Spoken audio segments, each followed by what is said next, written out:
presentation for this session? No, you stole the clicker stick.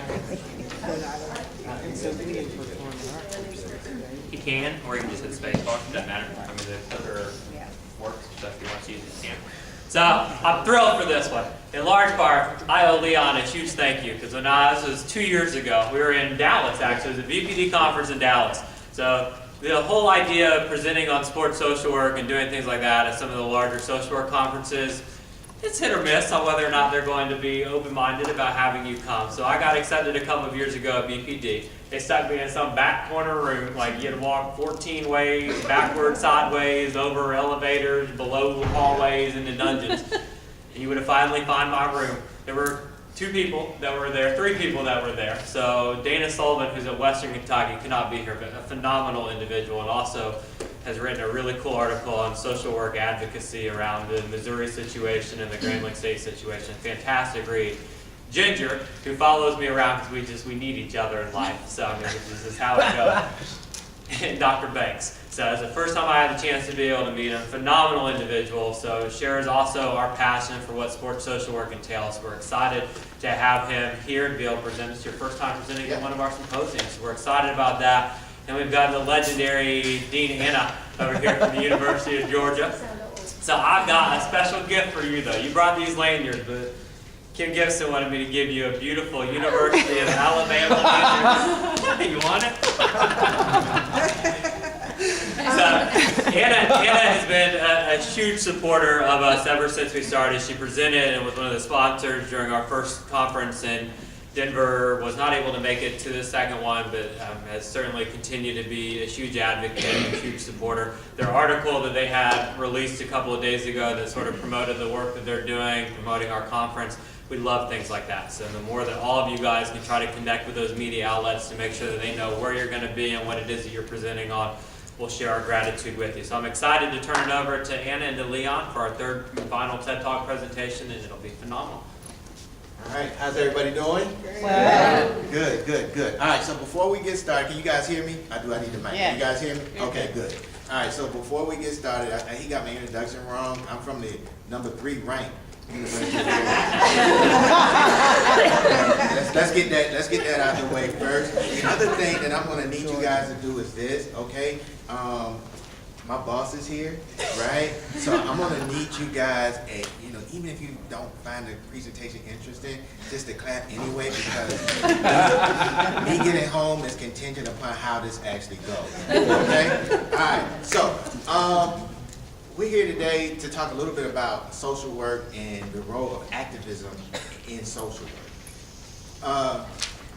When you look at our athletes today, how we define our athletes has been this, and historically has been, we define them by their conquest in any type of athletic achievement on the field, on the court, all of these kinds of things. The one thing that we don't do, or the one thing that we haven't done, is that we haven't looked at them as these 3-dimensional beings, having feelings, caring about issues, having ideas, all of those kinds of things.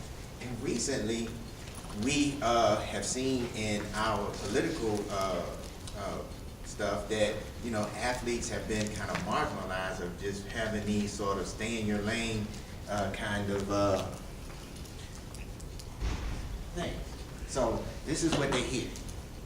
Dumb job, you're a distraction, stick to sports, all of these kinds of things that they hear. But they also hear this. Okay, man, how do I minimize it? Escape. All right, well anyway, we're gonna skip that.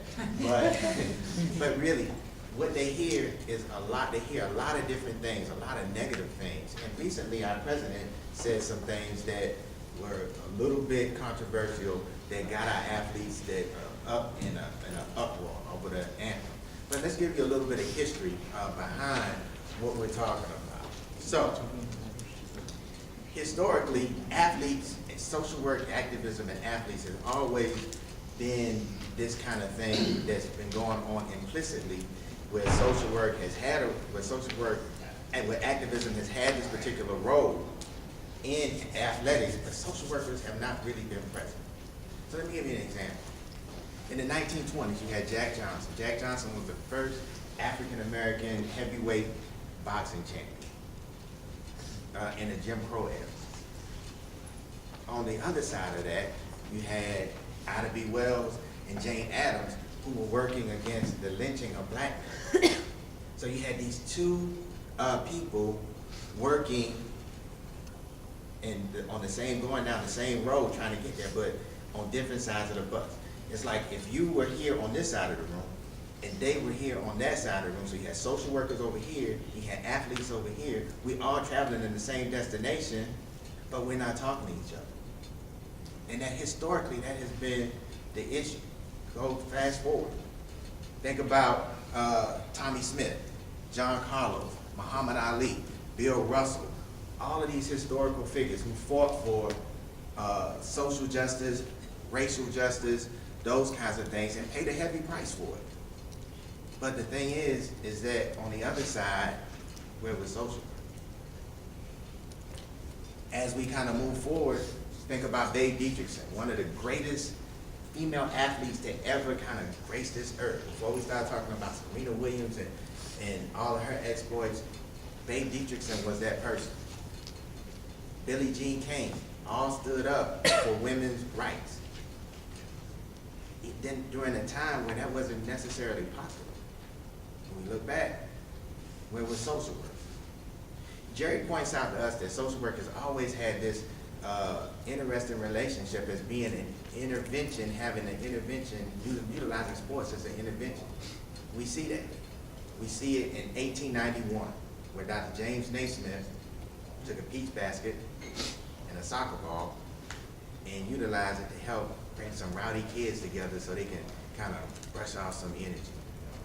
But the key question is throughout all of this history of activism and protest,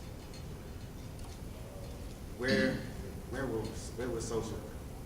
So we really got to answer that particular question. All right.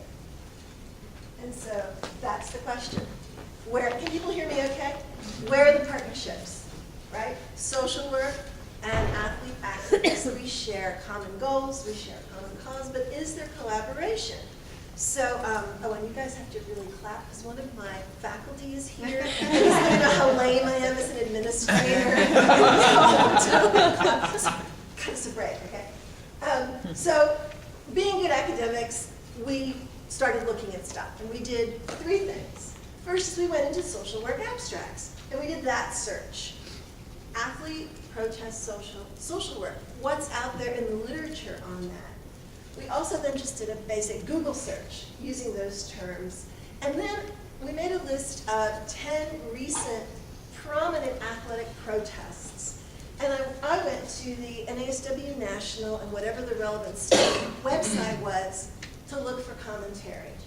And I want to preface this by saying, I know this is limited, I know stuff gets pulled off of websites, I know sometimes things don't get published till 2 years after you write them, so things may be getting written, but we won't see them in our precious journals for another 2 years. But it was a place to start. So what did we find? Nothing in social work abstracts, nothing in the Google search, and the NASW website search. I want to show you a little bit about the 10 events. As much to pay homage to those athlete activists as anything else. So, 1, LeBron James and Dwayne Wade with their hoodies, team picture, hashtag We Are Trayvon Martin, protesting the death of that young man, the killing of that young man. I couldn't find anything in the NASW sites.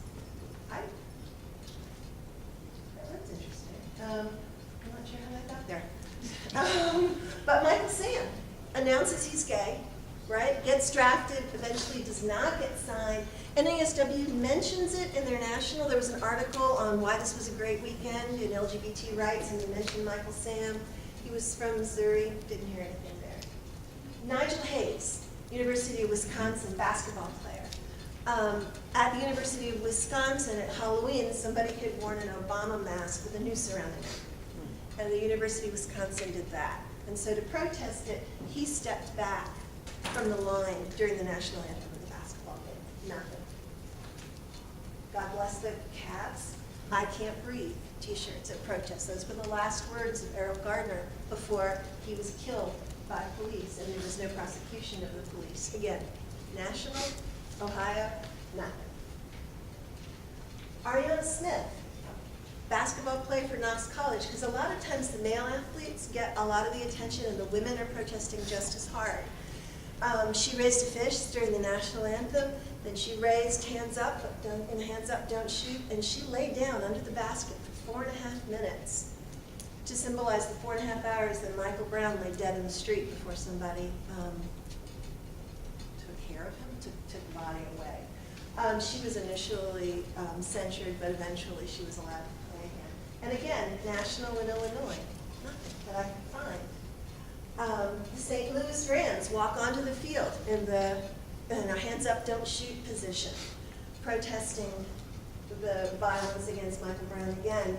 And NASW National and NASW Missouri, I'm not finding anything. Andrew Hawkins of the Cleveland Browns wears a Justice for Tamir Rice and John Crawford shirt to protest the killing of these 2 young unarmed men. And again, National Ohio, not finding anything. The women Minnesota Lynx basketball team, they wear warm-up shirts that talk about Philando Castillo and Alton Sterling, both who were killed by police, but they also wear the Dallas police badge for the 5 Dallas policemen who were killed in racial violence. And again, nothing. And Colin Kaepernick, God bless him. We all know what's been going on with that, and I'm not finding anything that NASW is writing about this either. And Simone Manuel, first African-American woman swimmer to win an Olympic medal, talked about Black Lives Matter in interviews, got a lot of critique for that. I couldn't find anything. So what does this all mean? What this means is we have lost a tremendous opportunity. We have advocacy skills, policy understanding. We kind of get how you do this stuff. Activist athletes have this huge stage. Talk about a bully pulpit. And they have resources and they have passion. So what's going on? Now this is absolutely hypothesis on my part. I don't have anything empirical behind it, but in my experience, when you talk, and my guess is you too, about sports and social work, from a lot of social workers, you get kind of a, no, we're communal, we love each other, we don't compete, sports are violent, we don't do that. And there's this stigma, and it keeps us separated. And we gotta get over that one. We gotta get past that one, because it's time to reach out. Whoops. Oh, I'm sorry, I wasn't supposed to do that. It's time for us to reach out, and I would suggest 3 things as a place to start.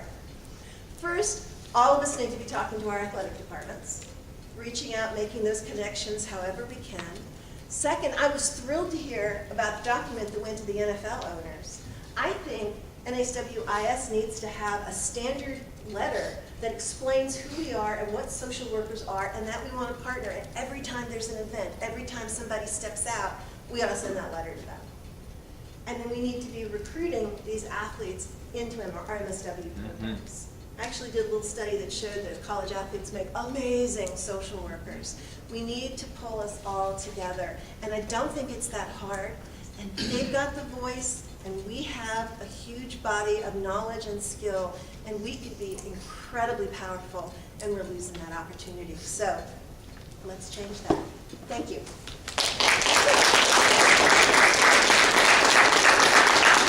I'm confident there are questions for our 2 presenters. So who would like to start with the questions? Jerry. I guess what I wanted to ask y'all, and maybe other people too can chime in, but I think what I'm struggling with with all this protest and they can't stand up or they can't kneel. I think one of the things that we've struggled to hear from the public and from athletic departments especially is what's acceptable.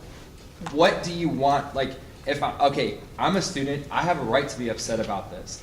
What is the socially acceptable way for this to happen?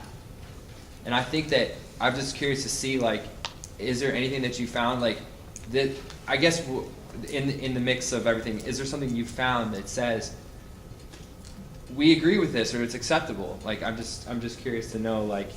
The only thing that I've heard in like commentary and letters to the editor for the pro players is don't take a knee, go build a foundation and fix it. But a lot of these people do have foundations. Yeah. And, No, I was just gonna say personally, I think taking a knee, which as a Catholic seems like a very respectful Yes. gesture in front of our flag, should be an acceptable response. That question is one that, you know, when you said it, kind of made me think a little bit. Because when we talk about protest, I think the design of a protest is to make us uncomfortable. Yeah. And I think if we do things that are quote unquote like socially acceptable, it loses the value of making us uncomfortable, getting us out of our comfort space. The thing about the kneeling thing is that how many of you guys, I want you guys, if you haven't read, there's an article by a guy named Nate Boyer. Nate Boyer is an Army Ranger who played football, tried out for Seattle, but was an Army Ranger. He was the one who suggested to Colin Kaepernick that he take a knee out of respect. So the kneeling thing itself, like Anna said, is a sign of respect. And that's what I think what I've found is missing in this whole conversation is one thing that we can do, and even just in everyday conversations, is ask people, you know, because clearly, like, I think the challenge that we're having as a society is there is glaring issues. There are people who are uncomfortable with dealing with that, and honestly, like, you go to a football game, you don't want to be uncomfortable. Like, people don't want to be uncomfortable at a football game. So, like, I think a lot of times it's like, what can we do to say, you know, almost reframe it and say, well, to you, what would be socially acceptable? And if there's no answer, then, and they can't suggest an alternative, I mean, it's like, you know, and I think that's like, I think it's an everyday conversation, but it's also like, you know, if Nigel Hayes was out, you know, in the streets of Madison, would that be acceptable role for him in, arguably like one of the heydays of the hippies of protesting schools, Wisconsin, where that's a socially acceptable activity. And it's like, it's trying to get, I think, engage the public to say, what is acceptable? I think that's... Well, and I think if you push people, ultimately what is acceptable is to make it so small that it's not noticeable. Sure. Right. Yes. Here it is. We'll go ahead and back. No problem. So I just had the opportunity to listen to Dr. Kendi speak, who's from American University. He's a professor in their African American studies, and he wrote a book called Stamped from the Beginning. It's an amazing, amazing book, and I was moved by his talk, but he made me really uncomfortable because as a progressive, I think that he separated people into like three categories: or segregationists, assimilationists, and then anti-racist. And I think that a lot of progressive people who claim that they're progressive are unfortunately assimilationists, where some things we're like, oh yeah, overt racism, no, that's bad. Yet implicitly, some of these things, well, like, don't take a knee though, because that's inappropriate. So how do we how do we start having those kinds of conversations? Because I think that maybe that's where some of the problem is that people think that they're not racist, which is just impossible, right? To not be built into those systems, like, how do we start having those conversations with people who think that they're progressive? Because I think I've had a lot of those conversations in my own department where, like, this isn't needed because we're progressive and we're doing what we need to do, and, you know, these actions fall into just inappropriateness. I think, like, balancing what Jerry saying, like, how do you start having the conversations with people of power about their privilege? Because then I think we could maybe start moving in the right direction. I worked at a predominantly white university in Utah, which has another layer of really interesting dynamics too. But most of our student athletes on our revenue sports are people of color. More of a question, discussion. No, I mean, it's a good question, and I think, Anna, you can jump in. I think one of the things that you have to start doing is start having those kinds of conversations and begin to kind of recognize what privilege is and to understand the impact of privilege. One of the things that we do at our School of Social Work is that we have these difficult kinds of conversations with each other. Because if you can't have these conversations with each other? How are you gonna have those conversations with students who are gonna be serving populations that may not necessarily reflect the way that, you know, that they look? Some of the attitudes and values that they have. So we have to have those conversations with each other. We have to get comfortable in our own level of being uncomfortable. And we have these conversations. One of the things that, you know, Anna does is like we have conversations about that. We have these kinds of conversations. We sit down as a faculty and talk. Sometimes it's difficult. Sometimes, you know, people are gonna, you know, have feelings, and feelings are gonna get, you know, emotions are gonna rise. But the one thing that we do get out of that is that through this conflict and through that, we have growth. And that's the part that we really wanna try to get to. Yeah, no, I agree. And I think all we can do is try and strengthen the voices, and we're not gonna be able to change everybody. I've been doing a lot of work lately looking at what are some structured ways to have conversations about this incredibly difficult stuff, and I've been working with some colleagues on something called reflective structured dialogue, which comes out of family therapy and mindfulness and a bunch of other things. It's a very structured way to have very hard conversations and keep it, while not comfortable, safe. And I think the more we can think about that and invite people to the table in lots of different ways, we can start with that. Oh, I'm sorry. Thank you. I just had a couple points, and to your question, I'm sorry, what is your name? Jerry. Jerry, nice to meet you. Nice to meet you too. I wonder if there's another question that should go along with that, as whether permission should be granted. Because if Martin Luther King sitting at the lunch counter, and when we eat as a social society, we wonder, I mean, we want to be comfortable there. So we not only want to be comfortable in the sports arena, because that's our entertainment. That's where we go to relax and take a breath and fresh air. But I know it's a very challenging discussion. I teach diversity. I've taught it for almost 12, 13 years, besides teaching other courses, research and policy. But my classes never look like me, and that doesn't offend me or upset me. It's an opportunity for me to mutually share. And I discuss with my students in diversity about sustaining dialogue, Harold Saunders, which says that it may be aligned with a reflective thinking and dialogue, but sustaining dialogue says, I care about you to the point where I'm gonna sit on the table and listen to you so intricately, ask questions to understand what position you're coming from, that perhaps you will emulate the same. As far as, so that's makes the difficult dialogue in the classroom, I turn it into just an open forum, and as free as possible to allow people to respectfully agree to disagree. And I even tell them a lot of times that wouldn't it be nice for us to sit down with the KKK to have a conversation? And they're like, oh, what is wrong with you? So, but then the sports in the classroom, I have two other points. Sports in the classroom, I have students that are athletes. It's really challenging for athletes to keep up with the rigor of even our social work agenda. People think of social work as this plush agenda, but our curriculum is very demanding. And many of my athletes, they struggle. They get up at 5 in the morning. I've had Tavon Austin, one of my students, Kevin White, these are football players, one of my students, but they weren't in social work program, but their schedules were very rigorous. So we, I think, have to take a look at our curriculum and see how we can fit them in, especially when it comes to internships. So I just wanted to share that.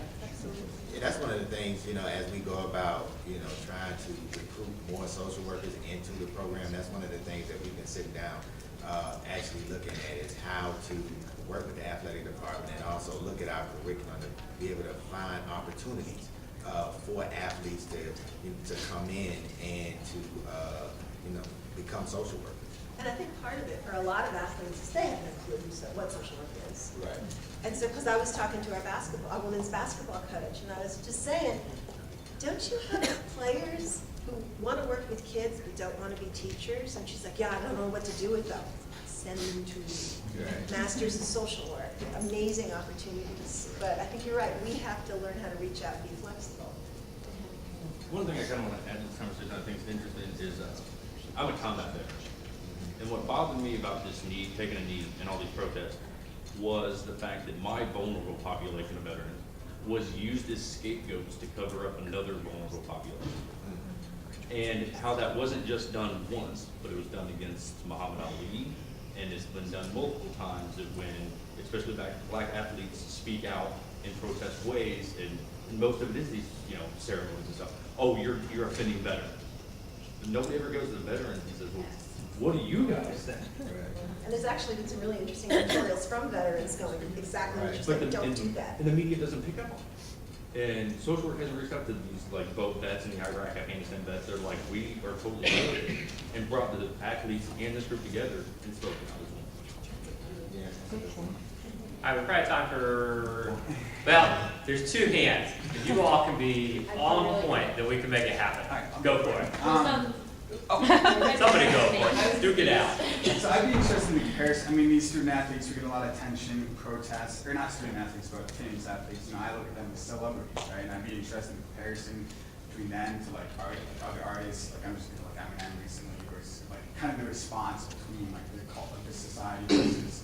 You know, there's something I don't know if you guys have thought of that difference because essentially they are celebrities and they're a big name. So I don't know if you guys. I think that's a really interesting point. I think for me, two things come up. One is I think celebrities that do this float in a world that's much more liberal, and so they tend to get a lot more kudos for that. And I think in a lot of ways, athletes, because of the way their jobs are structured, are more at risk. Look at Colin Kaepernick. I mean, you know, is he ever going to play again? And maybe an actor might never act again, but I doubt it if they protest.